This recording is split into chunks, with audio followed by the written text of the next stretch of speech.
అందరికీ నమస్తే. ఈరోజు మనం ఆర్జీవి అరెస్ట్ గురించి మాట్లాడుకుందాం.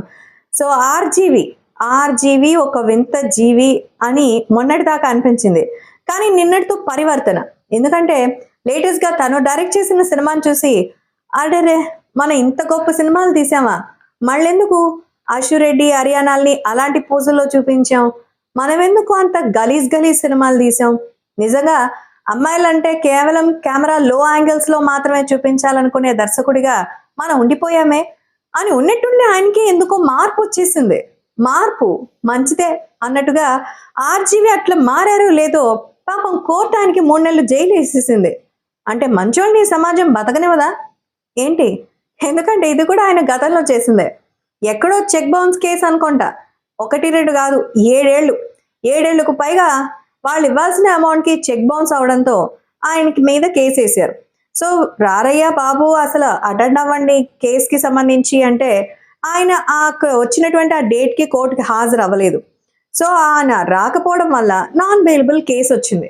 చివరికి కేసుకి సంబంధించి తీర్పిచ్చే టైంలో కూడా ఆయన అవైలబిలిటీ లేకపోవడం, busy in some vodka functions. So కాబట్టి మన రామ్ గోపాల్ వర్మ దగ్గర ఇప్పుడు నాన్ బెయిలబుల్ కేసులో 3 నెలలు ఆయనకి జైలు శిక్ష విధించారు.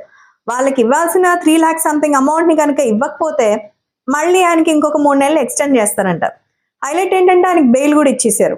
సో ఇదంతా ఏంటి, ఎందుకు జరుగుతోంది, ఈ అరెస్ట్లు ఏంటి, బెయిల్ ఏంటి, జరిమానాలు ఏంటి, అసలు ఆర్జీవికి వచ్చిన రియలైజేషన్ ఏంటి? ఎంత గొప్ప దర్శకుడు ఆర్జీవి. నిజంగా ఆయన చేసిన సినిమాలు చూస్తుంటే షాకింగ్గా అనిపిస్తుంది. నిజంగా సత్య, గాయం ఆయన చేసిన గొప్ప సినిమాలు. ఎంతో మంది క్రేజీ హీరోస్కి మరింత స్టార్డమ్ని, మాసిజంని ఇచ్చిన హీరో. పూరి జగన్నాథ్ కానీ, జేడి చక్రవర్తి కానీ, లేకపోతే కృష్ణవంశీ గారి లాంటి ఒక సెన్సేషనల్ దర్శకుల్ని ఇచ్చింది ఆయనేనా? అంత సెన్సేషనల్ డైరెక్టర్స్ని ఇంట్రడ్యూస్ చేసింది ఈ జీవేనా అన్న డౌట్ మాత్రం రాకుండా మాంది కదా. కానీ నిజంగానే అది జరిగిందే. ఆర్జీవి తనెవరో తనే మర్చిపోయారు. ఆర్జీవికి ఇప్పుడు గతం గుర్తొచ్చేసింది. వలవల అంటూ ఏడ్ చేశాడు. ఒక పేజ్ పైగా నోట్ రిలీజ్ చేశారు.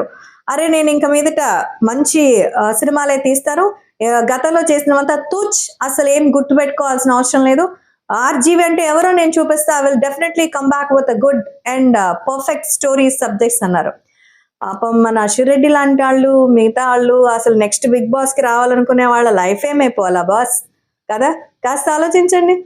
ఏది ఏమైనా దర్శకుల కొరత మనకు లేదు, కానీ ఆర్జీవి లాంటి దర్శకుడు రియలైజ్ అవ్వడం మాత్రం దర్శకుడు అంటే ఇట్లుంటాడా అనుకునే వాళ్ళకి, అసలు ఈ సినిమాని ఆర్జీవి కాదు ఇంకెవరో డైరెక్ట్ చేసి ఉంటారు అనుకునే గోస్ట్ ఆలోచనలు ఉన్న వాళ్ళకి ఒక మంచి రియలైజేషన్.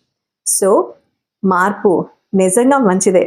ఆర్జీవి గారు పేటీఎంల కోసం కాకుండా మీ అభిమానులు మిమ్మల్ని నిజంగా అర్థం చేసుకుని ఇండస్ట్రీలో ఇప్పుడు స్టార్ హోదా తెచ్చుకున్న దర్శకులకి మీరు గురువు. ఆ విషయం మర్చిపోకండి. Anyways, all the very best for the new face of your life of direction.